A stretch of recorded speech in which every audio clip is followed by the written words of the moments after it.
बिस्मिल्लाहिर्रहमानिर्रहीम। अस्सलामुअलैकुम। इल्म की बात चैनल देखने वालों को राव कमर रिजवान नई वीडियो में खुशामदीद कहता है। दोस्तों, अरब में ये दस्तूर था कि पैदाइश के बाद बच्चे को गांव से आने वाली दाइयों के हवाले कर देते ताकि बच्चों की नशोनुमा अच्छी हो और उनकी परवरिश बेहतर हो सके, और सबसे अहम कि वो खालिस अरबी जुबान सीख ले। हजरत हलीमा सादिया अपने गांव की दूसरी औरतों के हमरा बच्चों को लेने के लिए मक्का के अरब कबाइल की जानिब रवाना हुई, जबकि उनका खच्चर बहुत कमजोर था और साथ में कमजोर और बूढ़ी ऊंटनी थी जो बहुत आहिस्ता चलती, जिस वजह से हजरत हलीमा सादिया काफिले से बहुत पीछे रह जाती। इसी वजह से वो सबसे आखिर में मक्का में दाखिल हुई, जबकि काफिले की बाकी औरतें उन्हें कोस रही थीं कि जल्दी चलो, तुम्हारी वजह से देर हो रही है। मक्का में पहुंचकर दाइयों ने सब घरों से बच्चे ले लिए, जबकि नबी पाक सल्लल्लाहु अलैहि वसल्लम को किसी ने ना लिया, ये सोच के कि वो तो यतीम है और उनके घर से उन्हें क्या मुआवजा मिलेगा। यहाँ तक कि हर दाई को कोई ना कोई बच्चा मिल गया,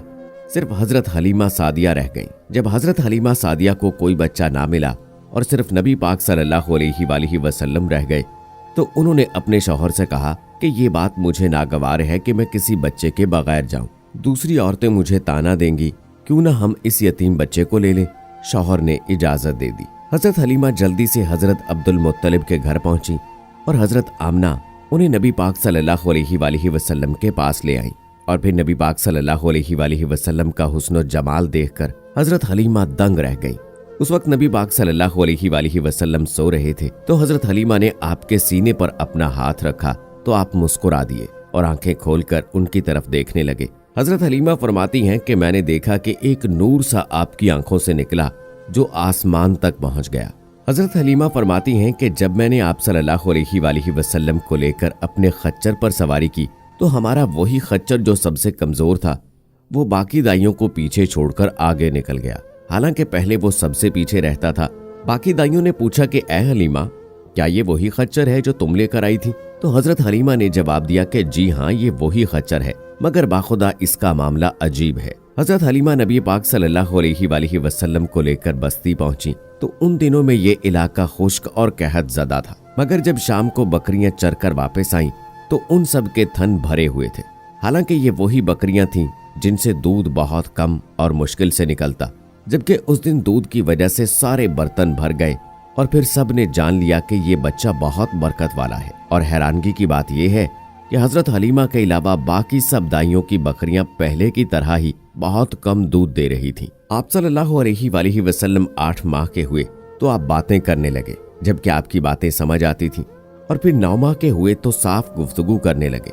जब से आप बस्ती अबू साद में आए तो लोग आपसे मोहब्बत करने लगे। जब आप सल्लल्लाहु अलैहि वसल्लम 2 साल के हुए तो हजरत हलीमा आपको लेकर आपकी वालदा के पास आईं और उन्हें कुछ देर मजीद नबी पाक सल्लल्लाहु अलैहि वसल्लम को अपने पास रखने के लिए मनाया। और फिर जब आप सल्लल्लाहु अलैहि वसल्लम कुछ बड़े हुए तो आप अपने दूध शरीक बहन भाइयों के साथ बकरियां चराने जाने लगे। तो तब कुछ ऐसे वाकयात रूनुमा हुए जिनसे हजरत हलीमा को डर पैदा हुआ। वाकया कुछ यूं है कि एक बार नबी पाक सल्लल्लाहु अलैहि वसल्लम अपने दूध शरीक बहन भाइयों के साथ बकरियां चराने गए, तो वहां पर 2 आदमी जो कि दरअसल हजरत जिब्राइल अलैहिस्सलाम और हजरत मीकाईल अलैहिस्सलाम थे, वो आए और उन्होंने आप सल्लल्लाहु अलैहि वसल्लम को पकड़कर लेटाया और पेट चाक किया। उन्होंने अंदर से कुछ निकाल कर बाहर फेंक दिया और फिर उसे सी दिया। बाज़ रिवायात से मिलता है कि वो स्याह रंग का एक दाना था। ये इंसान के जिस्म में शैतान का घर होता है और शैतान इंसान के जिस्म में यहीं से असरात मुरतब करता है। जब हजरत हलीमा को ये सब मालूम हुआ तो वो डर गई। इसी तरह हजरत हलीमा के पास से एक बार यहूदियों की एक जमात गुजरी, तो उन्होंने नबी पाक सल्लल्लाहु अलैहि वसल्लम को देखकर उन्हें कत्ल करने का मंसूबा बना लिया। इस मंसूबे के बारे में हजरत हलीमा को इल्म हुआ तो वो डर गई। हजरत हलीमा के पास वो यहूदी आए और उन्होंने आपसे पूछा कि क्या ये बच्चा यतीम है? तो हजरत हलीमा रज़ियल्लाहु ताला अन्हा, जो पहले ही उनका मंसूबा जान चुकी थी, उन्होंने बताया कि नहीं, और अपने शौहर की तरफ इशारा करके कहा कि वो इसके बाप है। ये सुनकर वो यहूदी बोले कि अगर ये यतीम होता तो हम इसको कत्ल कर देते। और दोस्तों, ये इस वजह से था कि पुरानी कुतुब में नबी पाक सल्लल्लाहु अलैहि वसल्लम की निशानियों में से एक निशानी ये भी है कि वो यतीम होंगे, क्योंकि हजरत हलीमा ने कह दिया कि नहीं, ये यतीम नहीं है, लिहाजा उन्होंने कत्ल करने का इरादा तर्क कर दिया और वहां से चले गए। एक दफा हजरत हलीमा रज़ियल्लाहु ताला अन्हा आप सल्लल्लाहु अलैहि वसल्लम को लेकर अक्काज के मेले में आ गई। अक्काज दौरे जाहिलियत का बहुत मशहूर मेला था, जहां पर अरब लोग जमा होते, कई महाफिल का इनाकाद होता, मुख्तलिफ मुकाबले किए जाते और लोग एक दूसरे के बारे में बातें करते और अपनी बड़ाई बयान की जाती। इस मेले में एक काहिन की नजर आप सल्लल्लाहु अलैहि वसल्लम पर पड़ी तो उसने फौरन चिल्लाकर कहा, इस बच्चे को मार दो। ये सुनकर हजरत हलीमा वहां से सरक गईं और अल्लाह ताला ने आप सल्लल्लाहु अलैहि वसल्लम की हिफाजत फरमाई। उस काहिन की आवाज सुनकर लोगों ने पूछा कि आखिर किस बच्चे की बात कर रहे हो? तो उस काहिन ने बताया कि मैं बुतों की कसम उठाकर कहता हूँ कि मैंने अभी इस बच्चे को देखा है जो तुम्हारे माबूदों को नहीं मानेगा और इन माबूदों को मानने वालों का कत्ल करेगा और तुम सब पर गालिब आएगा। ये सुनकर लोग नबी पाक सल्लल्लाहु अलैहि वसल्लम को ढूंढने के लिए दौड़े, लेकिन अल्लाह ताला ने नबी पाक सल्लल्लाहु अलैहि वसल्लम की हिफाजत फरमा ली। हजरत हलीमा आप सल्लल्लाहु अलैहि वसल्लम को वापस आपकी वालदा की जानिब ले जा रही थी तो रास्ते में ईसाइयों की एक जमात मिली। उन लोगों ने नबी पाक सल्लल्लाहु अलैहि वसल्लम को पहचान लिया और हजरत हलीमा से कहा कि इस बच्चे को हमें दे दो, हम उसे अपने साथ ले जाएंगे।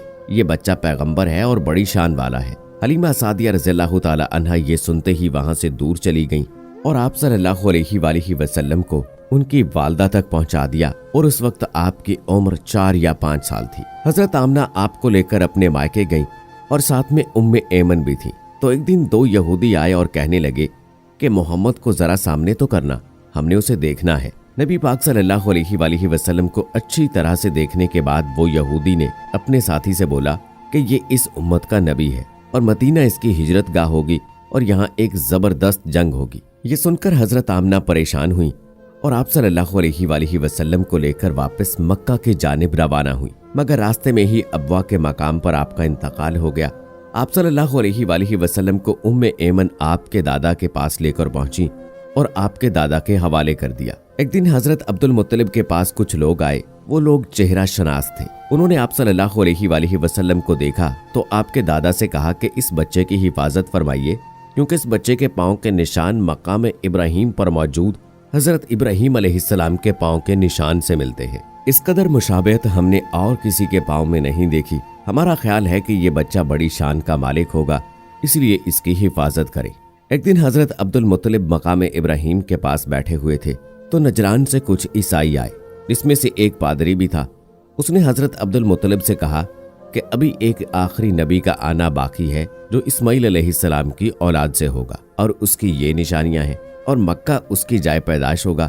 अभी वो पादरी अपनी बात कर ही रहा था कि एक शख्स उस दौरान नबी पाक सल्लल्लाहु अलैहि वसल्लम को लेकर वहां पर आ गया। तो पादरी नबी पाक सल्लल्लाहु अलैहि वसल्लम को देखकर चौंक उठा और कहने लगा कि यही वो नबी है, ये तुम्हारे क्या लगते हैं?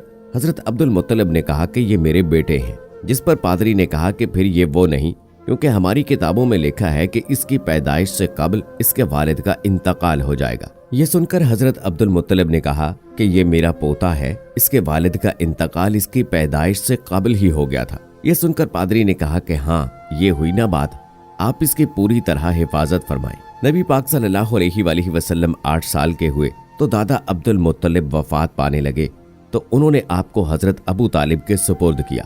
और हजरत उम्मे ऐमन कहती हैं कि जब हजरत अब्दुल मुत्तलिब का जनाजा उठा तो नबी पाक सल्लल्लाहु अलैहि वसल्लम पीछे रोते जाते थे। हजरत अबू तालिब माली तौर पर इतने मजबूत नहीं थे, उनके घराने को 2 वक्त का खाना भी सही से मुयस्सर नहीं था। मगर जब नबी पाक सल्लल्लाहु अलैहि वसल्लम उनके साथ खाना खाते तो थोड़ा खाना भी वाफर हो जाता। इस दौरान नबी पाक सल्लल्लाहु अलैहि वसल्लम चंद साल अपने दूसरे चचा जुबैर के साथ भी रहे।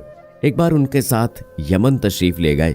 रास्ते में एक वादी से गुजर हुआ जहां पर एक सरकश ऊंट रहता था। वो किसी को भी गुजरने नहीं देता, बल्कि अक्सर औकात रास्ता रोक लेता। लेकिन जैसे ही नबी पाक सल्लल्लाहु अलैहि वसल्लम को देखा तो अपना सर नीचे रगड़ने लगा।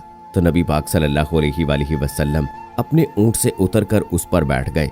तो वो ऊंट नबी पाक सल्लल्लाहु अलैहि वसल्लम को इलाके से बाहर तक ले गया और फिर आपने उस ऊंट को छोड़ दिया। हजरत हलीमा और उनके घर वाले नबी पाक सल्लल्लाहु अलैहि वसल्लम से बेहद मोहब्बत करते थे। नबी पाक सल्लल्लाहु अलैहि वसल्लम के उनके घर जाने से उनके घर में बेतहाशा बरकतें और रहमतें नाजिल होना शुरू हो गई थी। बल्कि यूं कह लीजिए कि हजरत हलीमा सादिया का मुकद्दर चमक उठा था। जहां पहले गुर्बत और कसम पुरसी थी, अब वहां पर अल्लाह ताला की रहमतें और बरकतें नाजिल होना शुरू हो गई। आप सल्लल्लाहु अलैहि वसल्लम के आने से हर तरफ खुशियां ही खुशियां हो गई थी, जबकि नबी पाक सल्लल्लाहु अलैहि वसल्लम भी अपने रज़ाई बहन भाइयों के साथ खूब खेलते, ज्यादातर हजरत शैमा के साथ खेला करते। हजरत हलीमा सादिया बताती हैं कि नबी पाक सल्लल्लाहु अलैहि वसल्लम की नशोनुमा दूसरे बच्चों की बनिस्बत बहुत तेज थी और आप सिर्फ 9 माह की उम्र में फसीह गुफ्तगू फरमाते। नबी पाक सल्लल्लाहु अलैहि वसल्लम के बचपन की सबसे बड़ी और बेहतरीन खूबी ये है कि आपने अपने बचपन में भी कभी किसी के साथ ना झूठ बोला और ना ही किसी के साथ झूठा मजाक किया। उम्मीद करते हैं दोस्तों कि आपको आज की ये वीडियो बहुत पसंद आई होगी। आज की वीडियो के बारे में आप अपनी राय का इजहार कमेंट सेक्शन में जरूर कीजिएगा और अगर आपने अभी तक हमारा चैनल इल्म की बात सब्सक्राइब नहीं किया है तो अभी सब्सक्राइब कर लीजिए। साथ में बेल आइकॉन को भी जरूर प्रेस कीजिएगा ताकि लेटेस्ट अपलोड होने वाली हमारी वीडियोस का नोटिफिकेशन आपको बर वक्त मिलता रहे। मुझे अगली वीडियो तक इजाजत दें। फी अमानिल्लाह।